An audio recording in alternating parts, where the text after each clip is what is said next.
Ademir passou a vida dobrando papéis. Jornais velhos ou novos, folhas de caderno, folhas de revista. Ademir nunca escolheu Márcia. Foi Márcia quem escolheu. Acolheu Ademir. Ademir não escolhia, não abria portas.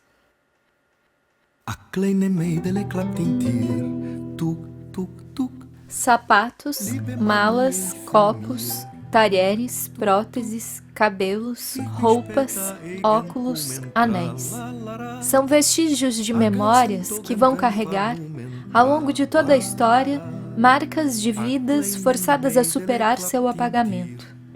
Os testemunhos se fazem presentes por meio dos objetos. Meu nome é Jaqueline, eu tenho 14 anos, mas eu comecei a andar na rua com 7 anos. Eu tenho 14 anos agora e eu tenho medo de morrer. Eu acho que testemunho é um exercício, a gente vai aprendendo também a fazer. Eu sofri na minha família uma experiência, vamos dizer, das mais comuns, eu sempre digo assim, das mais comuns dentro da ditadura. Eu só posso dizer que inicia por a gente não ter noção da importância daquilo que a gente viveu. O reconhecimento, começar a experimentar o reconhecimento de que isso era algo importante para todos, não só para mim, não só para minha família, não só para o grupo que me conhecia, que gostava de mim, né, os amigos, mas que isso tinha um valor histórico.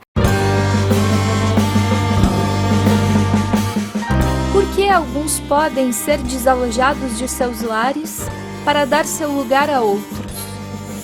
O que isso diz da cidade que habitamos? O que isso diz de nós, de nossa cultura e da relação que estabelecemos com os outros? Imagine que um dia alguém chega na sua casa e diz: "Você não pode mais morar aqui." Mas você não quer sair.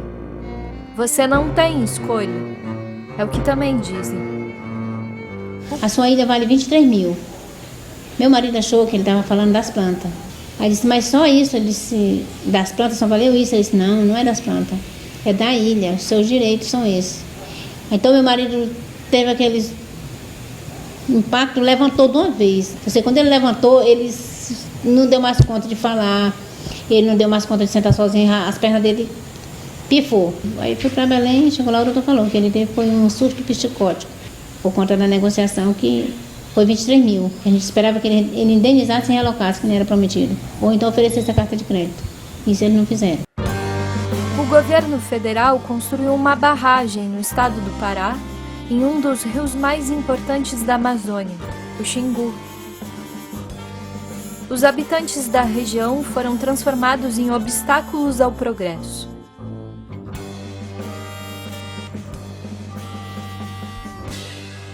Suas casas e seus pertences passaram a ser chamados de resíduos.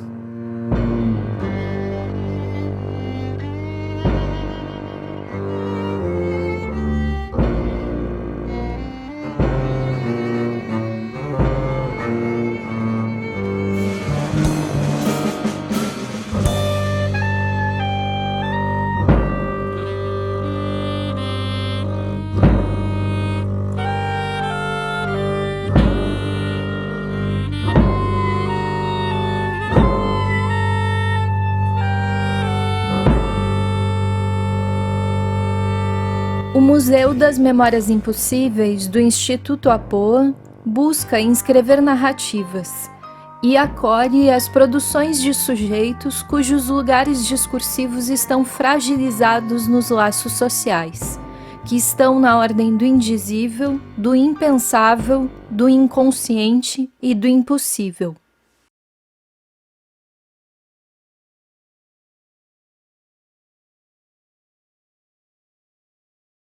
O Museu das Memórias Impossíveis promove o grupo de trabalho Trauma e Memória Interlocuções. E nesse ano de 2025, vamos nos debruçar sobre o tema das deficiências. Para trabalharmos esse tema tão complexo, pensamos ser importante formularmos algumas questões fundamentais. Nossa cultura está preparada para acolher aqueles sujeitos que não se enquadram em determinados parâmetros? Como acolhemos as deficiências na nossa sociedade? O que significa incluir alguém?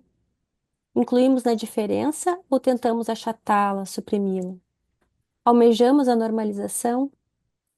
Estamos sabendo escutar os sujeitos não somente na sua deficiência, mas nas suas singularidades? Qual é a imagem que esses sujeitos têm de si mesmos? Como se veem e como são vistos? O que temos a aprender com as deficiências? Hoje a gente vai ter a honra de estar com a Elaine Milman. A gente está muito feliz com a Elaine aqui. Vou falar uma brevíssima introdução da Elaine. A Elaine é formada em educação especial, é psicopedagoga, trabalhou na Prefeitura de Porto Alegre nas décadas de 1990 e nos anos 2000 e acompanhou alguns movimentos educacionais históricos. Fez mestrado e doutorado em educação pela URGS, também realizou pós-doutorado pela URGS. Antes de passar a palavra para a Elaine, gente, a gente teve um problemão aqui com a sala Zoom hoje. E a gente vai ter que trocar de sala. A gente começou por aqui para ver ter o maior número de pessoas possíveis entrando, mas eu tô vendo que já tá indo, mas a próxima sala vai dar super certo. Então eu vou ter que pedir para vocês para trocarem. E tá ali no chat, alguém tem algum problema, me chama aqui. Vou dar um tempinho aqui para vocês irem entrando lá, tá, gente? Ok. Então, queria dar boa noite, agradecer pelo convite, pela oportunidade da gente estar conversando aqui. É uma certa continuidade de um outro encontro que a gente teve, em que o museu já estava abordando, de uma certa maneira, a questão da deficiência. Eu trouxe um jovem, o Caetano, né, um jovem com síndrome de Down, para falar. E o pessoal, então, pediu que hoje a gente seguisse essa conversa sobre a questão da deficiência. E aí, quando eu falei com a Maíra, ela disse, de repente, falar sobre capacitismo. Eu não sei bem o que é isso. Né? Mas daí eu resolvi também ir buscar um pouco esses novos termos que vão surgindo e que vão também dando visibilidade para as questões que muitas vezes se tornam invisíveis. Então, só para dizer para vocês de onde eu parti, é um pouco uma reflexão que eu venho fazendo, tecendo nesses últimos anos. Espero que a gente possa ir conversando sobre os pontos que eu trouxer. Então, a Maíra pediu também um título, né? E eu pensei em diferença e laço social, quem é o sujeito da inclusão. Bem, então, quem é o sujeito da inclusão guiou para mim uma pesquisa que eu fiz, porque eu havia sido contratada por uma rede de escolas que queria constituir a educação inclusiva na sua rede. E, na época, eu pensei que a gente precisava trabalhar com a ideia de cultura inclusiva, né? Tendo a oportunidade de pensar em toda uma rede de escolas. Então, para pensar nesse projeto de como é que se pensa uma escola inclusiva que constitua uma cultura inclusiva, eu resolvi partir perguntando para os professores, professoras, orientadores, equipes diretivas, né, quem é o sujeito da inclusão? Bem, um parênteses, eu sou educadora, eu vou puxar o assunto para o lado da educação, mas espero poder, de alguma maneira, abrir, né, mais amplamente ele. Então, as respostas que eu ouvi desses protagonistas das escolas foram assim: quem é o sujeito da inclusão? Laudados, crianças portadoras de deficiência, autista nível 1, 2, 3, crianças atípicas, TEA, TDAH, TOD. Por outro lado, eu também escutei coisas como é o conjunto, é o todo, as crianças com demandas que precisam se relacionar. Então, entre esses dois extremos, né, de pensar quem é o sujeito, por esses professores, professoras que estão com esses estudantes em sala, me pareceu que a gente tem dois extremos, assim. Por um lado, tem um uso de nomenclaturas diagnósticas, né, que vai definir, então, quem é esse sujeito, se ele é, né, de fato, a política nacional da educação inclusiva, da educação especial na perspectiva da educação inclusiva, de 2008, que delibera como a lei, né, de diretrizes e bases vai ser executada, fala em 3 categorias: crianças com deficiências, altas habilidades e transtornos globais de desenvolvimento como público-alvo da educação especial. E escutando esses professores e professoras, me pareceu, por um lado, que se fica aderido a essas nomenclaturas, como se pensar, né, o sujeito da inclusão é pensar num diagnóstico, a partir de um diagnóstico, e, por outro lado, uma certa indefinição, é para todo mundo, né? Mas todo mundo, e daí, tá, mas e o que singulariza, né? Como é que a gente sabe como pensar nessa abordagem para esse todo mundo? E, bem, isso é um dos impasses que surgem, né, quando a gente vai pensar nisso. Quem é o sujeito da inclusão? Porque quando aqui a gente está falando, né, da questão das deficiências, parece algo muito bem definido. Mas quando a gente vai partir para a prática, nas escolas muitas vezes a gente tem situações de estudantes que não têm um diagnóstico fechado e têm muito mais dificuldades do que crianças com diagnóstico. E a gente vai vendo, então, um certo movimento na escola que não consegue passar pelas transformações necessárias, porque não, né, foi uma escola que se constitui muito parecido com a do século XVIII, com turmas homogêneas, né, com uma determinada ideia de competição, de classificação.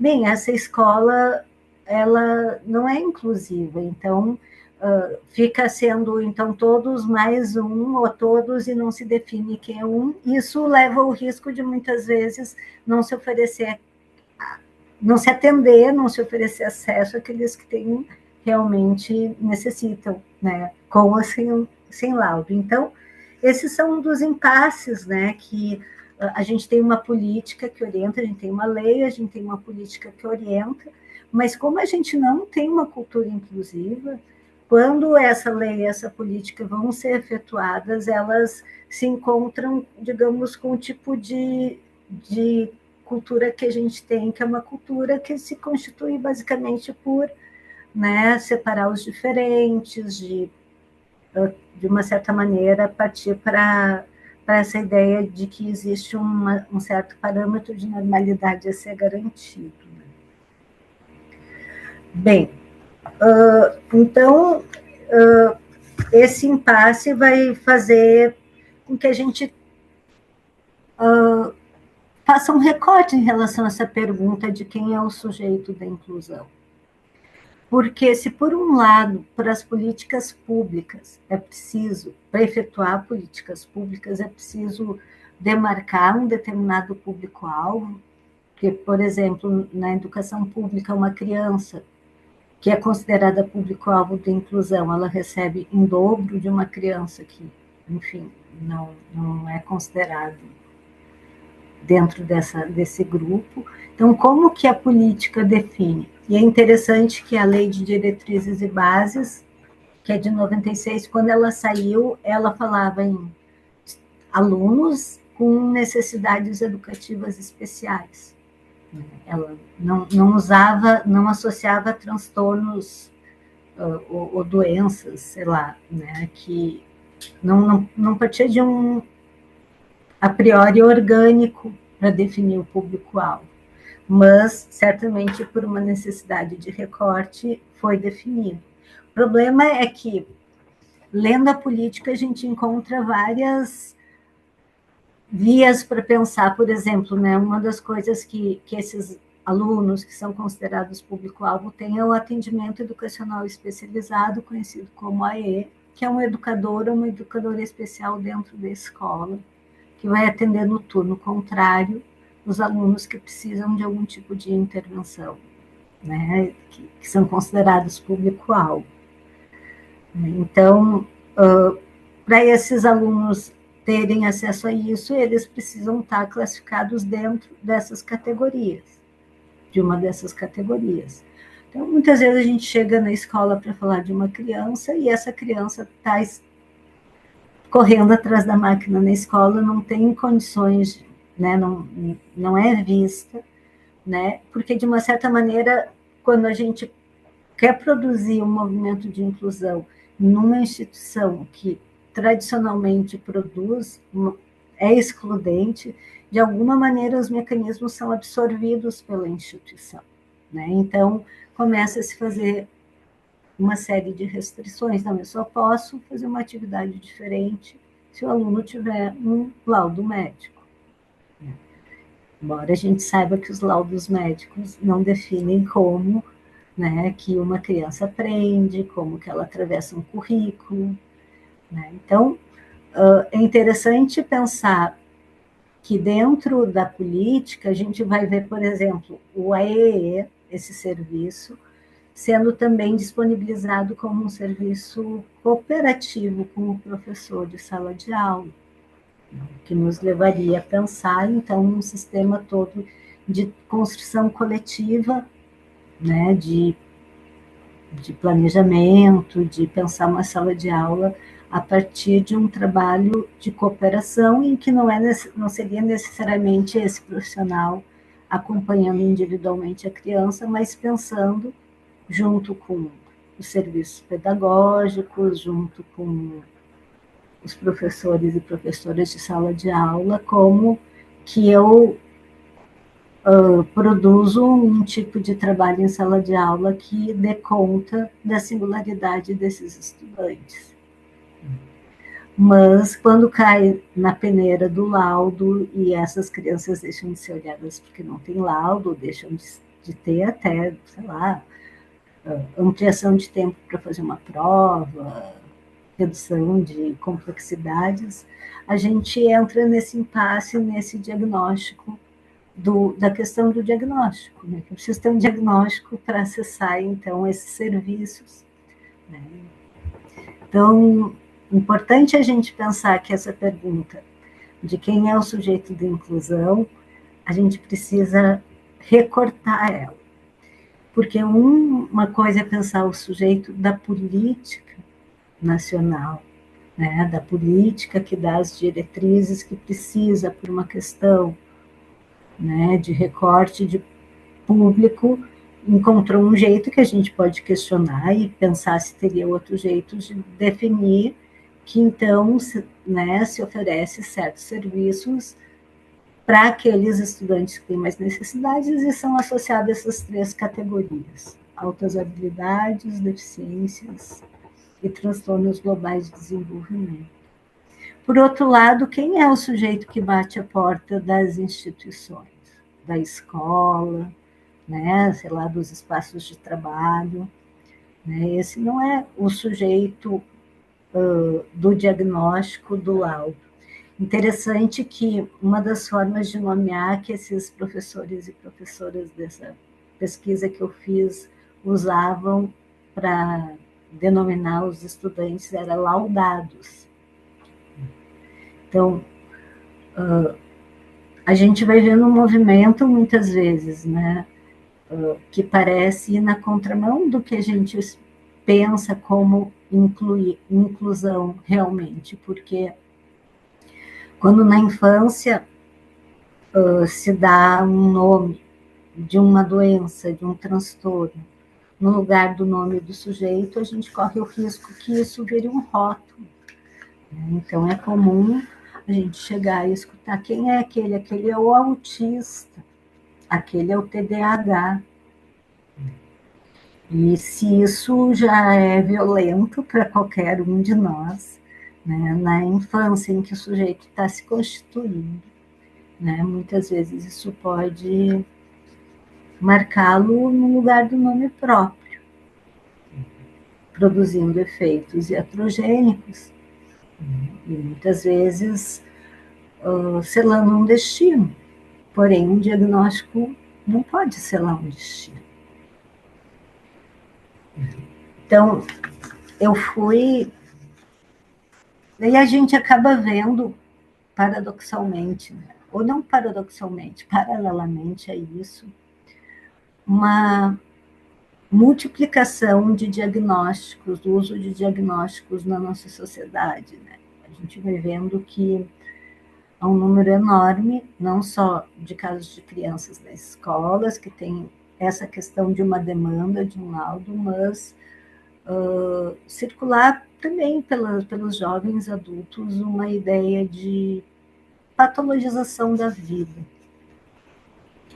Daí eu tive na sexta-feira passada, na Fevale, dando um seminário, num curso de graduação de psicologia, que justamente era sobre transtornos do desenvolvimento. E fui dar para uma amiga minha uma aula. E aí eram uns 40 alunos, né, estudantes jovens da universidade, e eu perguntei para eles qual deles já teria recebido se identificado ou recebido um diagnóstico psi. Eu usei psi assim para dar uma generalizada. E mais da metade da aula levantou a mão. Então, essa ideia que a gente tem, assim, do uso do diagnóstico, de como as pessoas estão se identificando nessa coisa da psicopatologia e usando remédios, né? Isso me faz lembrar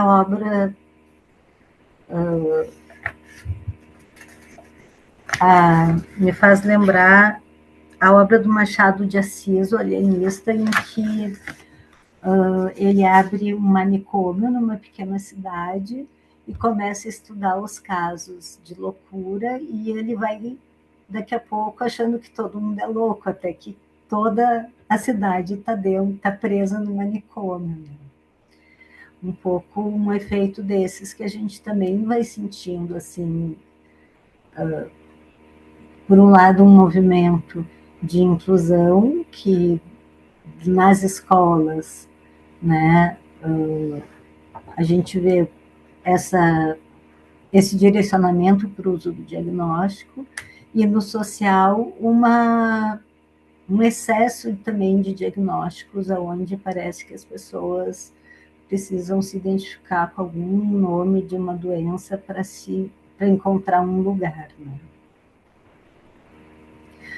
Bem, e daí, falando nisso do social, é importante a gente lembrar que todos nós nos constituímos na relação com o outro. Desde que a gente nasce, os representantes da cultura, que são os cuidadores, os familiares, vão oferecendo as condições linguageiras para que a gente se torne um sujeito. Então, isso nos leva a pensar que, mal ou bem, né, nós somos todos incluídos numa rede de palavras, afetos e relações, e que nós e os nossos valores são construídos daquilo que nos antecipou. Então, se existem leis, políticas e manuais que promovem a inclusão social, educacional, se existe um guia de capacitismo que eu fui lá estudar para entender melhor o que era, né? É porque a nossa sociedade ainda precisa se fazer inclusiva, a gente precisa ainda construir uma cultura inclusiva.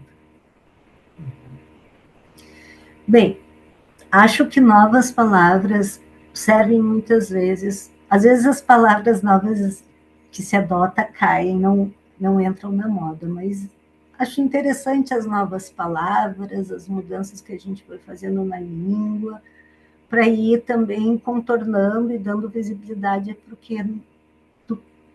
para aquilo que acontece na nossa realidade. Daí eu me interessei por esse guia do capacitismo, e podem passar a próxima lâmina, por favor. E nele vai aparecer assim, o que é o capacitismo, né? Vai se relacionar à discriminação contra pessoas com deficiência, né? Isso afeta direito de liberdade, vai nos lembrar que isso é crime, que dá cadeia de 1 a 3 anos,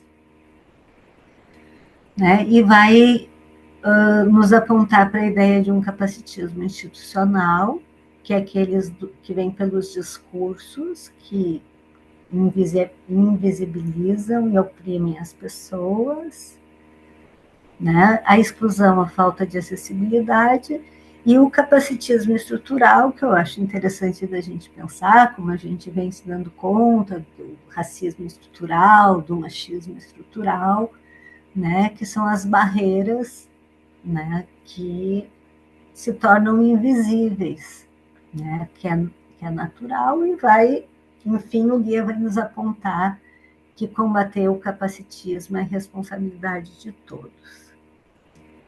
E lendo esse guia, eu considerei que é um avanço, assim, em relação a essa versão que eu estou contando para vocês, em termos de pensar sempre que pensar o sujeito da inclusão é pensar no indivíduo, né? No um só, né? Porque nesse guia a deficiência é apontada como um produto social, né? Então ela vai resultar da interação entre corpos e barreiras sociais, trazendo a ideia de que para enfrentar o capacitismo é preciso um compromisso coletivo.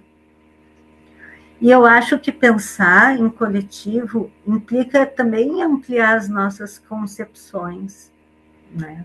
Situando que o sujeito não é apenas determinado, então, por suas funções orgânicas. Logo, também não por um diagnóstico médico, que não define um sujeito. Eu assisti no Fronteiras do Pensamento, o Mia Couto falando, que é biólogo, né? Mas poeta, sei lá, filósofo, ele é várias coisas, né? Não é só biólogo. Mas ele foi no encontro Repensar o Pensamento, Redesenhando Fronteiras, né? E daí ele falou algo que eu achei muito bonito. Ele considera que as fronteiras de toda criatura.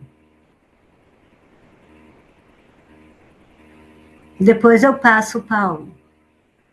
Eu tenho o link. Depois eu ponho ali na caixa de diálogo da onde vem o guia do capacitismo. Então, o Mia Couto vai falar que as fronteiras de toda criatura são como uma capa, um invólucro que separa essa criatura do mundo. E isso me fez me lembrar um pouco para a psicanálise, né? Que as fronteiras também funcionam como bordas, né? Quando a gente pensa que a superfície corporal, que é aquela superfície que é promovida na separação inicial, né, entre o sujeito e o outro primordial, que se dá pela operação de recalcamento, e que é dessa fronteira que surge, então, a noção de sujeito-objeto, dentro e fora do espaço, né, que a noção de antes e depois no tempo. Então, a linguagem que vai operar sobre as operações, sobre os sistemas de percepção dos objetos, vão se dando na medida em que o sujeito também vai se constituindo. E aí eu pensei em relacionar essa noção de sujeito, né, respaldando o que esse guia, então, traz, né, que a deficiência não define a personalidade, pessoas com deficiências são diversas, e que é preciso evitar generalizações e estereótipos.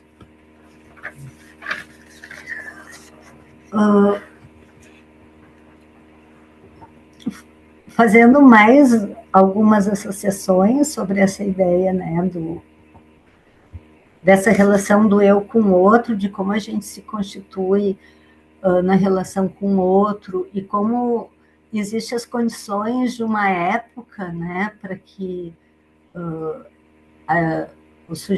o sujeito ocupe um determinado lugar no discurso e que se produzam determinados sintomas e determinados transtornos. Eu me lembrei de um estudo que o George Agamben fez, quando ele... o Agamben é um filósofo italiano e ele recentemente fazia uma pergunta sobre o que é o gesto.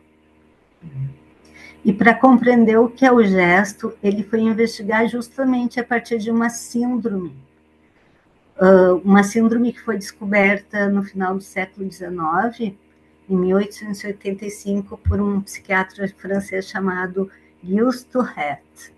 Né? Então, se trata da síndrome de Tourette, que é uma síndrome que a pessoa ela tem muitos tiques, né? E ela é acometida de movimentos involuntários, ela não controla os movimentos, os tiques, e ela também começa a dizer impropérios do nada, assim, invade e ela grita impropérios, né? Fala palavras indecentes e daqui a pouco aquilo passa. Então, é uma fuga de controle dos movimentos e a medida das palavras. E na época, vários psiquiatras e neurologistas estavam estudando essa síndrome. Tinha milhares de casos. Mas o que chama a atenção do Agamben é que nos anos iniciais do século XX, acabou esse fenômeno, não surgiram mais novos registros da síndrome de Tourette.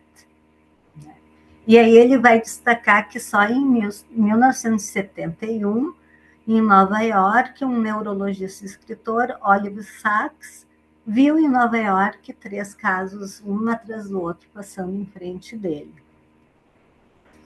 E aí o Agamben vai analisar algo que diz respeito a que época é que surgiu essa síndrome, na virada do século XIX, o início da contemporaneidade. E ele vai refletir que, na antiguidade, o gesto ele estava inserido num contexto. E ele era permeado por um sentido de pertença a uma certa comunidade. E o homem antigo, então, ele se sentia fazendo parte de todo. Mas com a era industrial se perde essa ideia do todo, porque cada um vai ser responsável por uma parte e não vai se ter mais essa ideia de um projeto comum, de uma finalidade comum. Daí, esse homem contemporâneo, ele faz parte de uma engrenagem que ele não se apropria mais do processo. Ele é isolado do todo e vive uma vida mecanizada. Nossa! E aí o Agamben vai tentar explicar o que acontece com essa síndrome que traz tiques e desordens gestuais. E ele acredita que ela se torna como uma norma, quase como uma evidência que a humanidade ocidental progressivamente perdeu seu gesto, ou pelo menos a capacidade de dominar a própria gestualidade. E aí ele pergunta, né, e o que é uma humanidade que perdeu o gesto? O gesto que deixa de ser um meio, né, que não é um meio e não é nenhum fim nele mesmo. E eu fiquei me perguntando, então, né, nesse nosso tempo em que a gente está discutindo aqui a inclusão, o capacitismo, né, mas que a gente também vive uma certa epidemia de psicopatologia, né, que de certa maneira vai se associando, né, pelas políticas, a ideia da inclusão nas instituições. Né. Por exemplo, eu estou falando de escola, mas para se inserir no mercado de trabalho com adequações e propiciando ao sujeito determinadas condições de acesso, ele também precisa, né, acessar um laudo médico. Isso acaba caindo na instância da medicina. ao mesmo tempo que é um tempo em que justamente, né, como os alunos que eu dei aula na sexta passada, né, mais de metade de 40 alunos, de alguma maneira, passam por uma situação em que se nomeiam com algum, se identificam com algum diagnóstico. Então, o que as epidemias da psicopatologia, que é na infância, mas que é também na sociedade, denunciam da nossa época? Eu fico me perguntando sobre isso. E diante dessa epidemia, como a gente pode pensar numa dimensão ética e política da inclusão, ampliando, adensando o diálogo com a sociedade, pensando na necessidade de transformar a cultura numa cultura inclusiva. Que gestos, meios e palavras compõem uma cultura inclusiva? Eu acho que um primeiro passo é diferenciar o sujeito descrito pela política do sujeito do desejo, esse que bate à porta das instituições e da sociedade. E eu acho que uma outra forma é possibilitando ao outro falar de si, falar em nome próprio, independente das suas dificuldades. O que cada um quer para si. Então, no Guia do Capacitismo, a gente ainda encontra a ideia da valorização e do protagonismo das pessoas com deficiência. Eu acho que isso, dar voz a essas pessoas, é uma forma de permitir que elas falem em nome próprio, oferecendo um protagonismo. Daí eu pensei em apresentar para vocês 3 pessoas que eu tive e tenho a honra de acompanhar. A gente pode passar a próxima lâmina?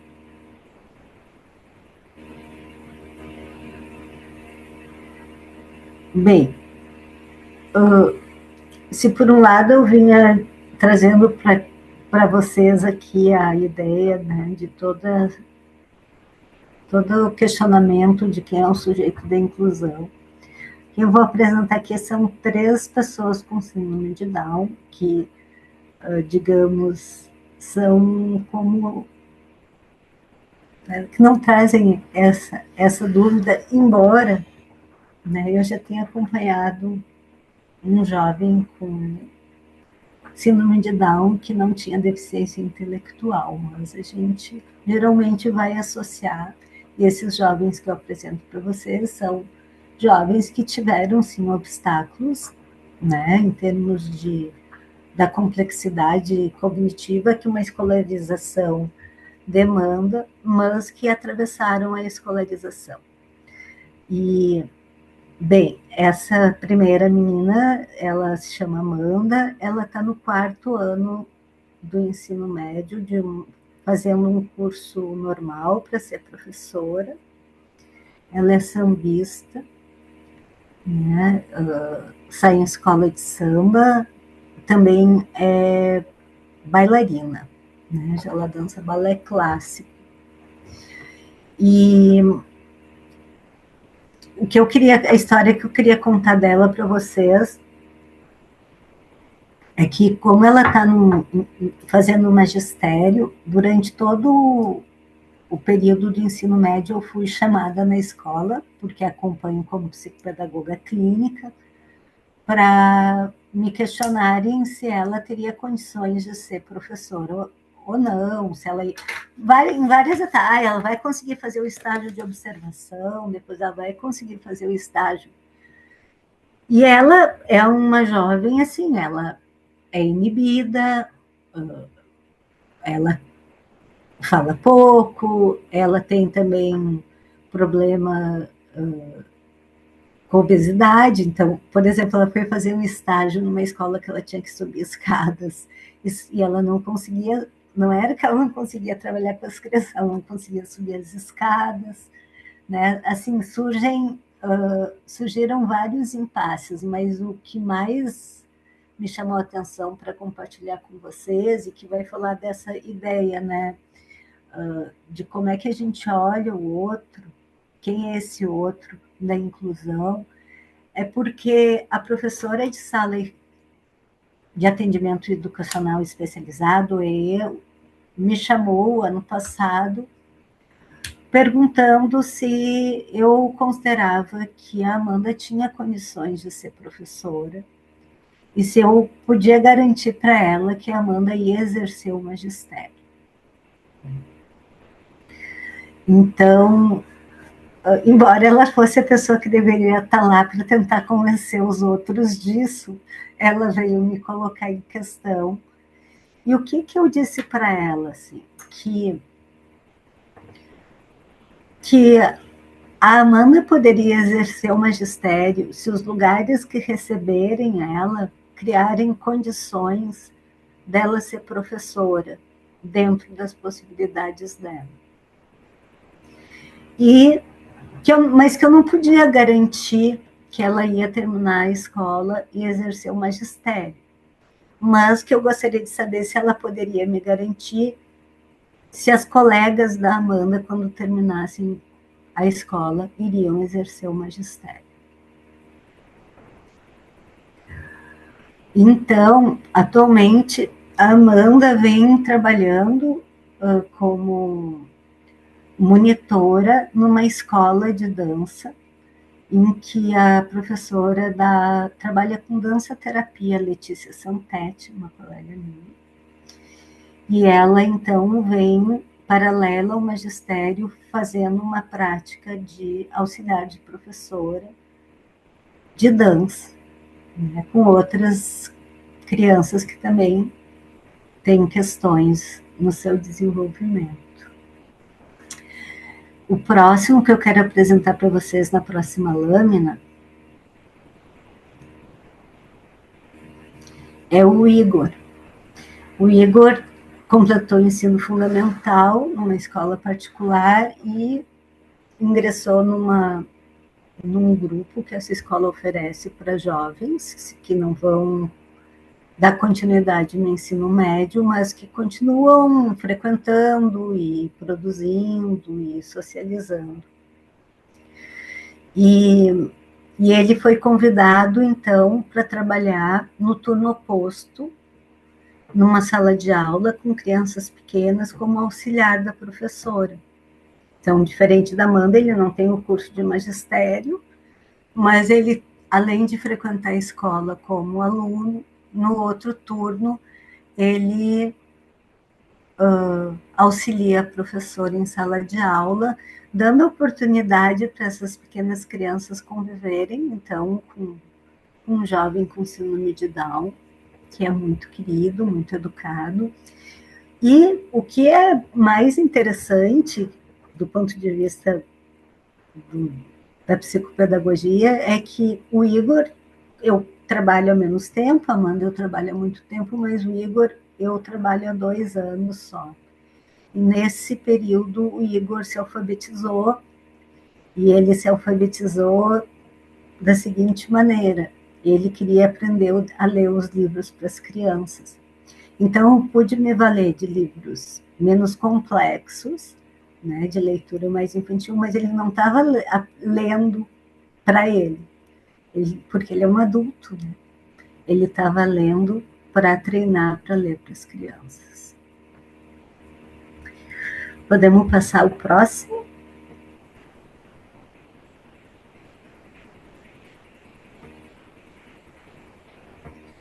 E esse é conhecido já de alguns, da outra vez que a gente conversou aqui no museu, né? Esse é o Caetano, e o Caetano, assim, ele é músico, ele toca na banda Malucos Beleza, ele participa do grupo Downs no Esporte, né, que é e ele também terminou o ensino fundamental e médio em escola regular, e o grande desejo da vida dele, além de casar com a Laís, que é a namorada dele. Eu esqueci de dizer que o Igor também tem namorado. Mas além de querer casar com a Laís, o sonho dele era ser garçom, né? E E atualmente ele trabalha no Café Cantante, segundas e quartas, na Fernandes Vieira. Se vocês quiserem tomar um café e serem atendidos pelo Caetano, ele está lá realizando o sonho dele. Bem, eu começo. Eu não sei bem quanto tempo eu tenho aí, Maíra, alguém me situa? Sei lá, Elaine, vamos. Tá tão bom de te ouvir, mas Tá, o mas nosso horário o tempo já é, passou. é até às 10h30. Tá, Então, termina às e só dez e para meia. dizer, já que deu essa pausa, que o Caetano tá aqui no nosso Oi, encontro. Caetano, não estou te vendo, mas que bom que tu está aqui.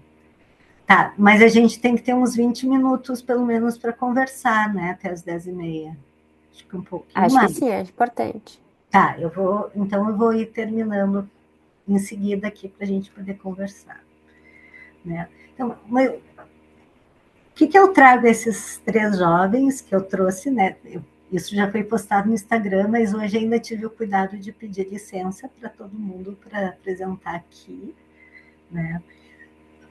Eles atravessaram um período né, que a inclusão ainda vem se constituindo, frequentando escolas regulares, mas eles sempre também frequentaram grupos com outras pessoas com Down, e eu acho que isso foi propiciando, né, que eles pudessem, ao mesmo tempo que aprender a viver num contexto, né, de escola regular, que eles também pudessem ir construindo seus laços com outros, exercendo a sua vida de adulto, namorando, escolhendo que profissão querem ter e se realizando, enfim.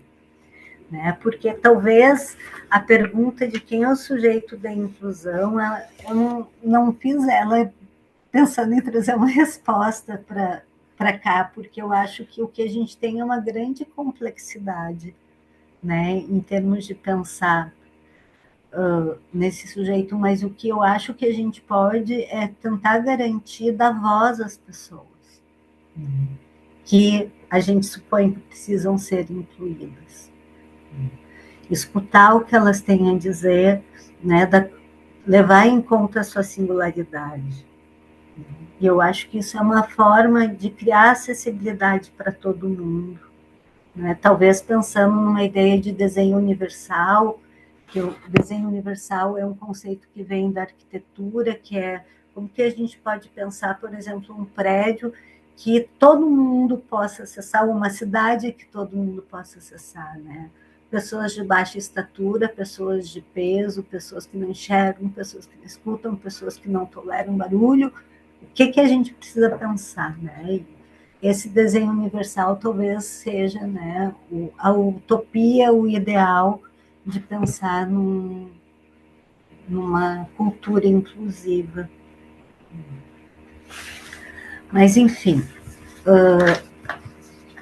eu quase escrevi um livro para falar aqui, mas eu vou parar agora para que a gente possa, então, conversar um pouco mais sobre isso, né, sobre esse tema, pensar quem é o sujeito da inclusão.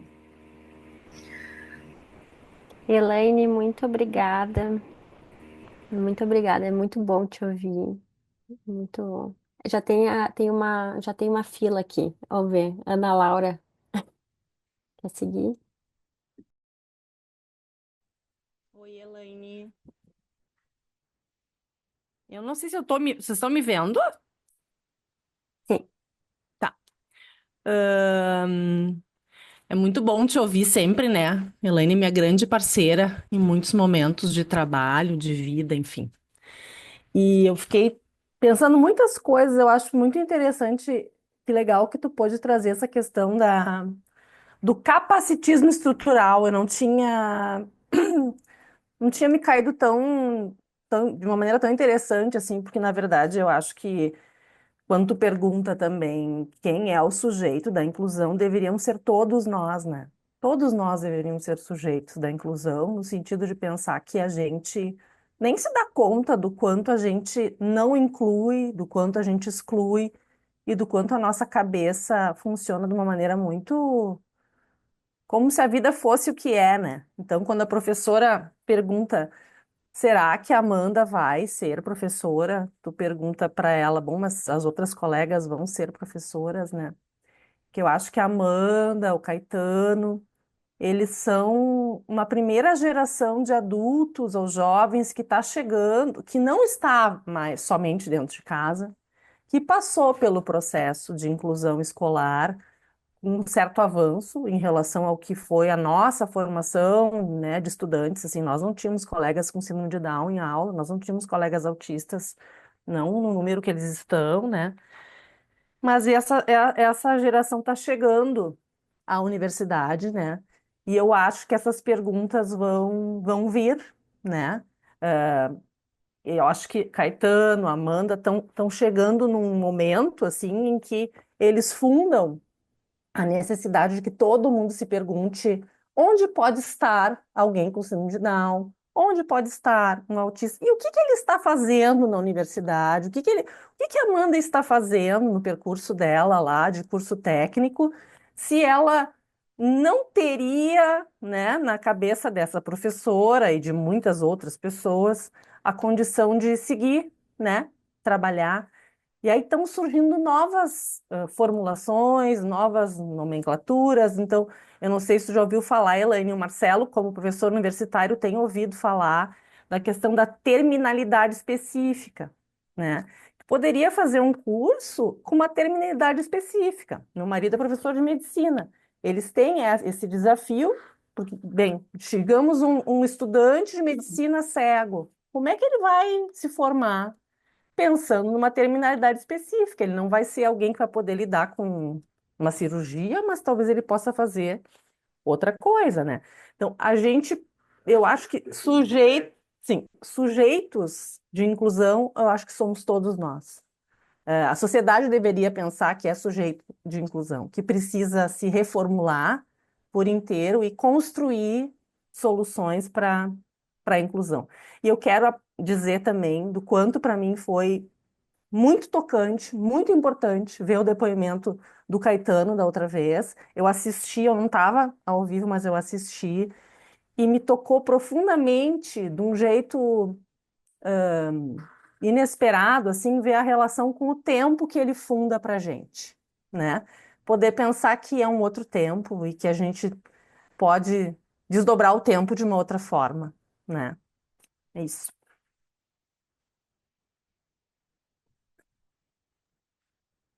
Pegue a palavra, pessoal. Põe mãozinha ou escrevam ali.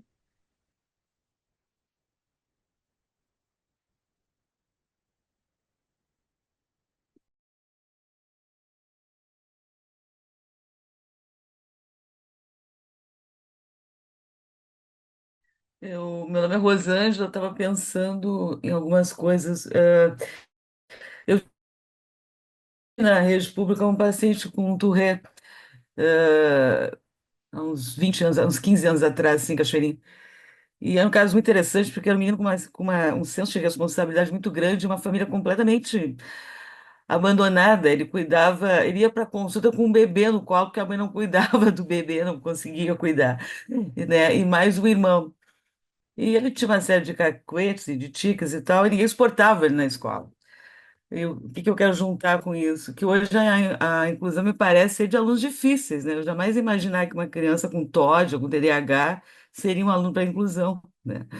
Jamais imaginei uma coisa, tal, porque ele fazia muito barulho e tal. E aí um tio resolveu dizer, não, eu vou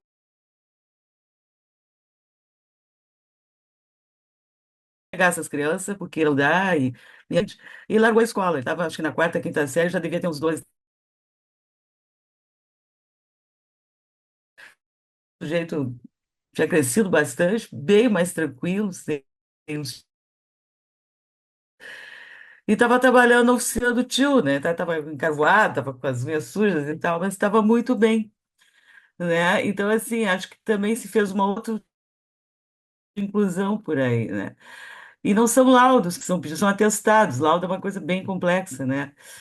E eu acho que não tem muito como fugir isso em termos de orçamento, porque do que eu entendo, eu assim, trabalhei profundamente com isso em Cachoeirinha, eu já fiquei 28 anos trabalhando no atendimento de crianças e adolescentes. tu precisa botar mais um professor na sala de aula, né? Então é orçamento, é mão de obra, é mais gente, né? Então tu tem que justificar essas coisas. Então eu até entendo um atestado que diga que a criança precisa, porque os professores também lidam com 30 alunos, né? Talvez se tivesse, como na França, alguns outros países, 10 crianças, não precisasse tanta coisa, né?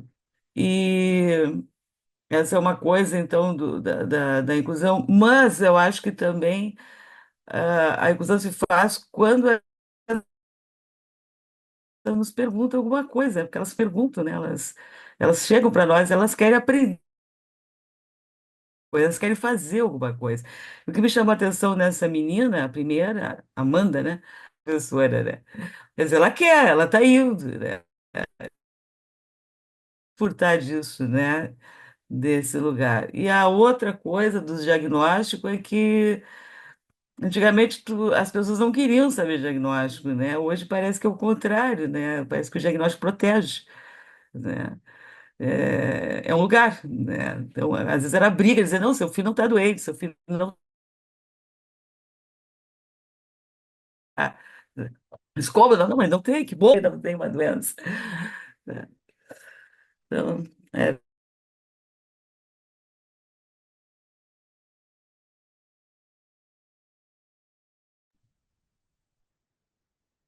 Sandra?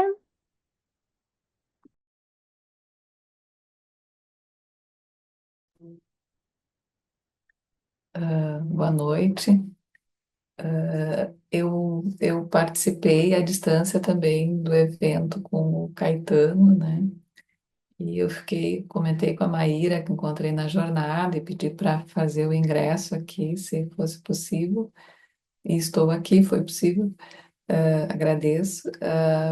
E me emocionei muito vendo o Caetano e vendo o depoimento também dos familiares, né? E esse movimento dos familiares poder se colocar também num processo de inclusão, eu acho que foi um dos fatores que também me emocionou muito, mas eu me lembro, assim, é porque a colega há pouco falou, que nós não vivemos a inclusão com colegas, né? Realmente. Mas eu vivi a escola sem a inclusão de um irmão, né? Era uma situação muito grave, uma deficiência mental e física, né? Ele era paraplégico, ele não desenvolveu fala.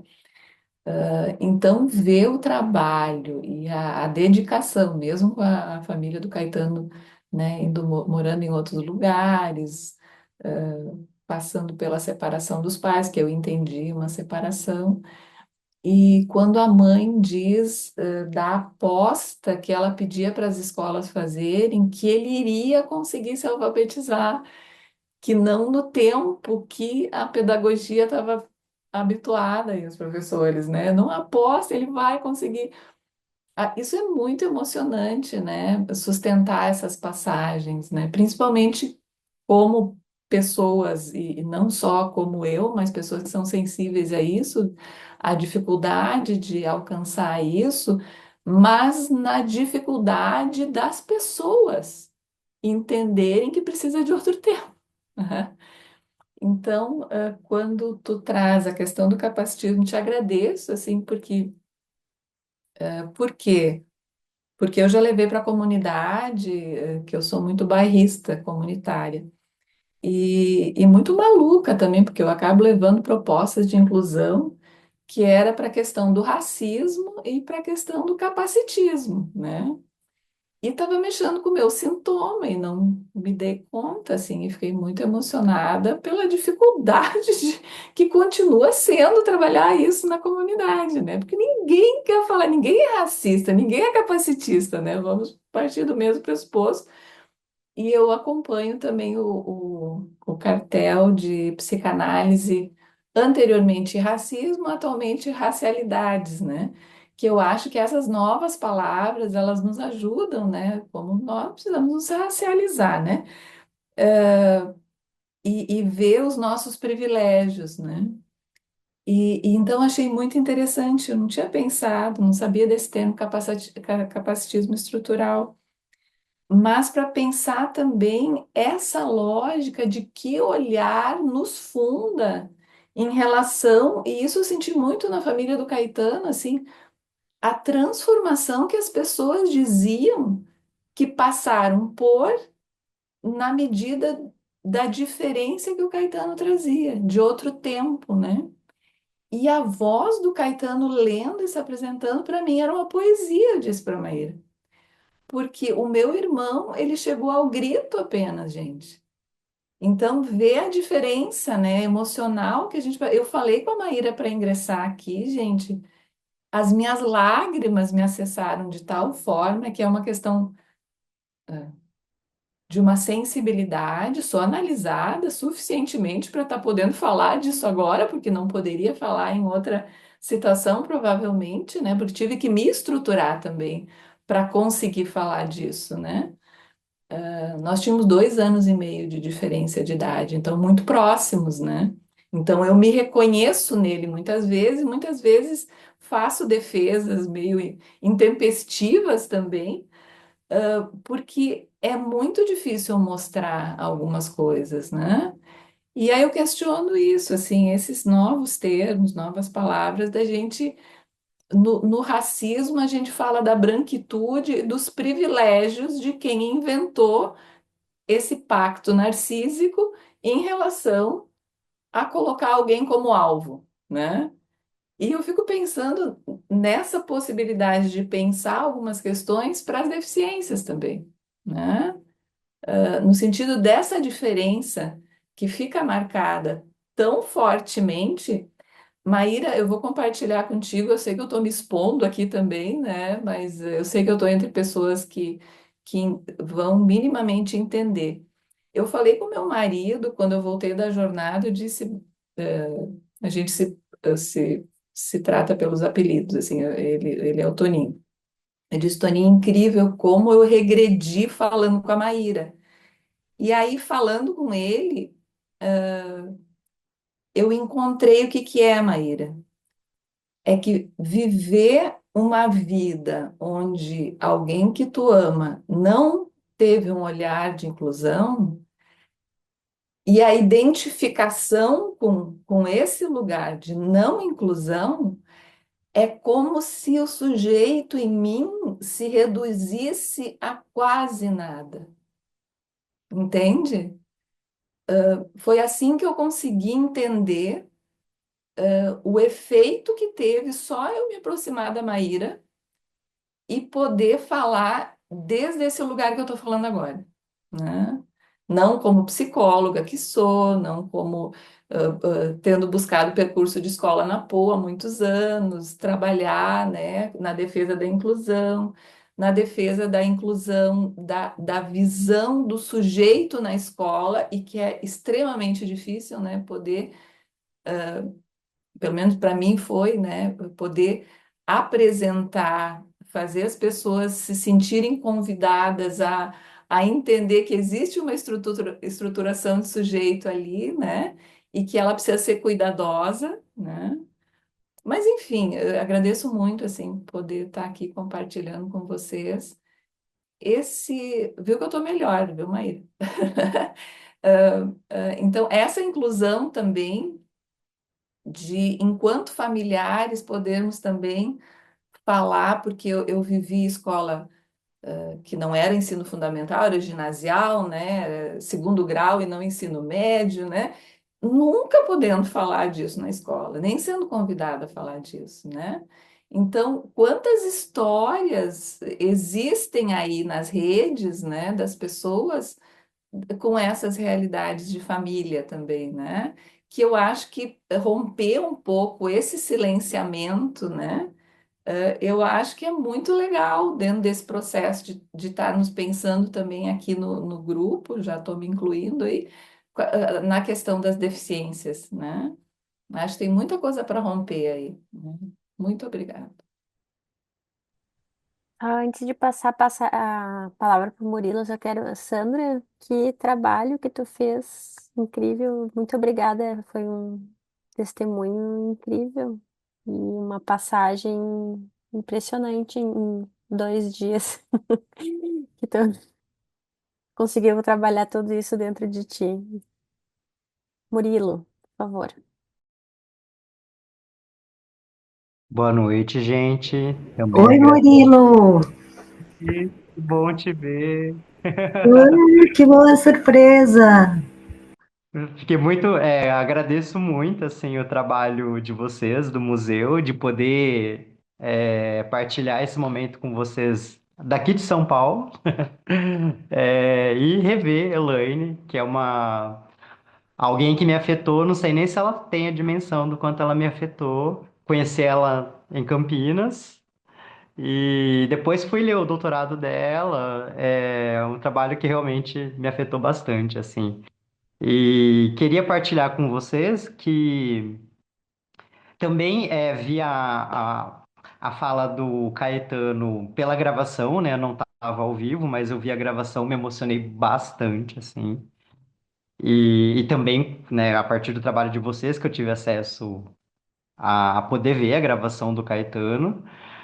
É, E também agora afetado, né, pela fala de vocês, pela exposição da Elaine, fiquei pensando muito, né, quando acho que foi a Ana Laura que disse, né, todos somos sujeitos da inclusão.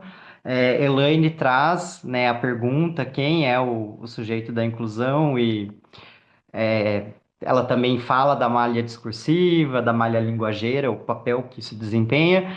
E fiquei muito, né? E também me emocionei um pouco agora com a fala da Sandra, não enquanto analista, mas enquanto familiar, né? Essa posição. E me lembrei muito, assim, em São Paulo tem uma clínica psicanalítica também voltada, né, para o tratamento, especialmente do autismo, o lugar de vida. E eles têm um conceito, tem um artigo da Elaine muito bacana num livro que eles publicaram também. E aí, eles têm, o lugar de vida, eles têm um conceito que eu acho que é assim, que é sensacional, que é bem importante, que eles falam, e eu lembrei desse conceito por conta da fala da Ana Laura, né, que todos somos sujeitos da inclusão. É, Porque eles dizem que não são quando vamos trabalhar na inclusão, a questão não é sermos sujeitos bem intencionados, não é sermos sujeitos bem intencionados, mas sermos sujeitos bem posicionados, né? Sermos sujeitos bem posicionados. Então, como que nos posicionamos como sujeitos da inclusão de diferentes posições, familiar, analista, educador, como que nos posicionamos, mas no sentido de conseguir fundar realmente um sujeito desejante para compor essa sociedade conosco. E daí fiquei pensando muito nisso com a fala de vocês. Obrigado aí pela partilha, gente. Obrigado, Elaine, Maíra e todo o pessoal. Maíra Ah, também leu sua dissertação e que trabalho incrível. Além de olha só. ser, sou muito fã da sua mãe, precisava dizer isso também. Obrigado, gente. Pessoal, já que tá todo mundo falando do Caetano, eu já vou antecipar. O nosso próximo GT vai ser com a Simone Dornelles, a mãe do Caetano. Ela vai fazer um testemunho, vai ser o período todo esse tempo vai ser dela para a gente conversar. Então, já que tá todo mundo ficou muito emocionado, né, com a fala do Caetano, a gente resolveu trazer agora a Simone para falar com a gente no dia 5 de maio. Mas isso não é para cortar a fala, é só para engatar.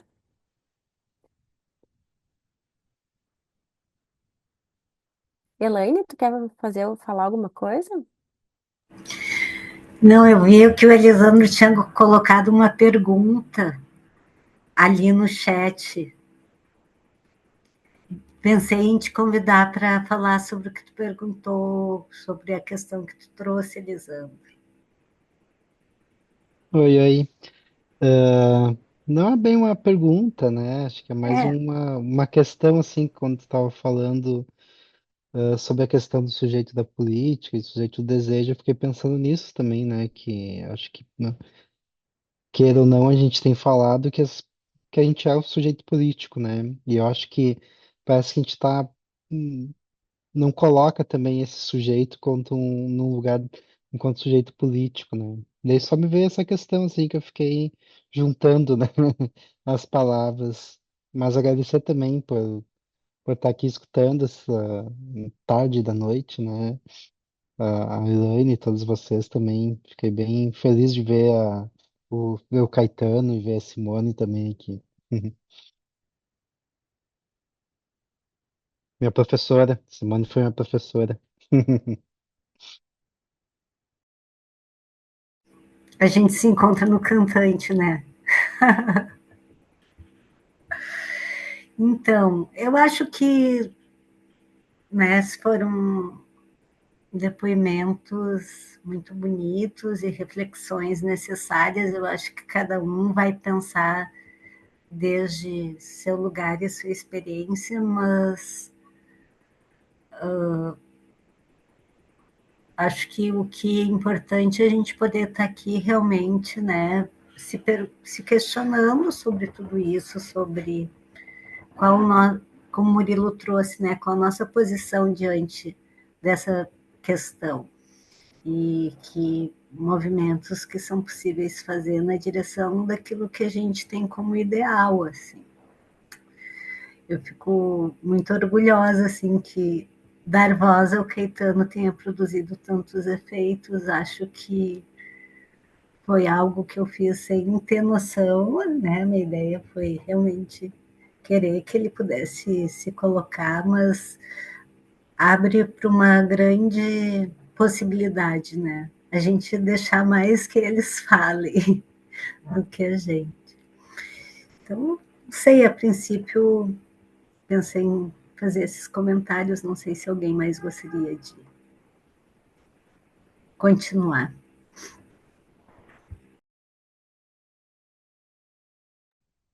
Bom, de qualquer maneira, pessoal, a gente vai continuar o ano todo, porque esse é o nosso tema do ano, né? Não se esgota. E a gente vai ficar mesclando teoria com testemunho. A gente acredita muito nessa força do testemunho, desse um a um. E aí a gente segue. Acho que a Ana Laura também vai fazer uma fala em algum momento, né, Ana Laura? A gente ainda não tem agenda, mas foi convidada. Eu quero ser banhada por esse trabalho, eu quero estar nas reuniões, eu quero ouvir para poder formular coisas. Eu venho pensando sobre inclusão, especialmente com os autistas, mas não somente, pela minha prática, enfim. Mas eu quero primeiro eu quero entrar nessa onda com vocês para poder que a gente, para produzir uma fala que tenha a ver com o trabalho que está sendo feito, porque o efeito de ouvir a Sandra também hoje me deu vontade de um dia te ouvir, Sandra, falar mais sobre isso, porque eu acho que tem gerações de pessoas que passaram por essa experiência. Eu tive na minha família também alguém que estava bem incluído porque ele estava lá no meio do meio rural. Mas se ele tivesse nascido na cidade, ele estaria. Nasceu com um tio meu, nasceu com uma paralisia. Ele dirigia trator, ele ia no baile, porque ele estava no meio rural que permitia isso. Mas se ele tivesse nascido em Porto Alegre, a vida dele teria sido muito diferente, né? Eu fico pensando, ele já teria. Hoje ele teria uns 90 anos, né? Imaginem isso, assim. Mas eu acho que a gente, como adulto, não teve essa experiência, teve experiência de exclusão. Então, talvez essa professora que pergunta para a Elaine, mas será que a Amanda vai poder trabalhar? Ela foi uma adulta que viveu assim, assim como assistiu os Trapalhões fazendo piada de negros e de gays. A gente tem uma sociedade que constrói uma lógica de quem tem que estudar é quem consegue, quem tem que trabalhar é quem atinge determinadas metas, né? E eu acho que o trabalho do museu faz a gente furar isso. E é em ato, né? Vendo Caetano, né? Ouvindo Caetano, né? Eu acho que é um trabalho que é muito legal pensar que essa costura do testemunho produz um efeito que não é da teoria. Então, eu só vou entrar com a teoria quando eu conseguir elaborar alguma coisa com o testemunho. E lembrando que essa onda foi gerada pelo Crispim, que está aqui, é o nosso muso inspirador, que é o. A gente está fazendo uma exposição e uma coleção do trabalho dele, que vai ficar também recheada, sei lá qual é a palavra, de testemunhos e falas, né? E a obra incrível dele, vocês procurem ali na internet, que é incrível. Mas não sei, pessoal. Alguém mais quer falar? Nós Eu vamos só queria, Maíra, só um comentário. Como tu disse que o Crispim está, né? Depois da apresentação do Cristiano, desculpa, do Caetano, eu fui buscar o doutorado, né? Acho que foi o doutorado do Crispim. E foi uma das vezes que, como familiar, eu me emocionei muito em ler, e eu lia muito devagar, porque escrito por alguém que passou pelo testemunho é algo assim que parece que decantava outro tipo de entrada, né? E agradeço muito assim por estar disponível, peguei em PDF, né? Só queria poder expressar isso também e agradecer essa pesquisa, né? E essa escrita de quem vive esse testemunho, né? Essa situação e essa inclusão, né?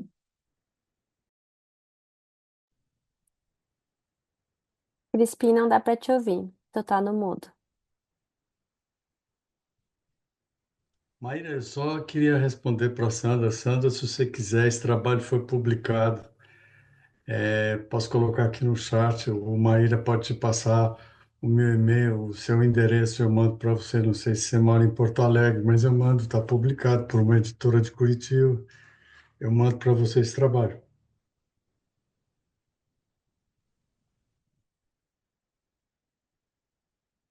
Ai, gente, esses encontros são tão incríveis mesmo. Eu queria agradecer todo mundo que veio aqui hoje. Deu esse problema na sala, mas tudo bem, a gente conseguiu se encontrar. Elaine, muito obrigada pela tua generosidade de sempre. Muito, muito, muito bom te escutar. E teu trabalho é incrível. E a gente segue, gente, agora com a Simone, no dia 5 de maio. Depois nas redes vão estar todas as informações. E de repente a Sandra se anima a fazer um testemunho lá pelas tantas, Sandra. Fica o convite, né? Já tá na roda já. Então acho que é isso, pessoal. Boa noite. Boa noite, Desculpa. obrigada, gente. Um beijo em todos. Boa noite, muito Boa noite, obrigada. gente.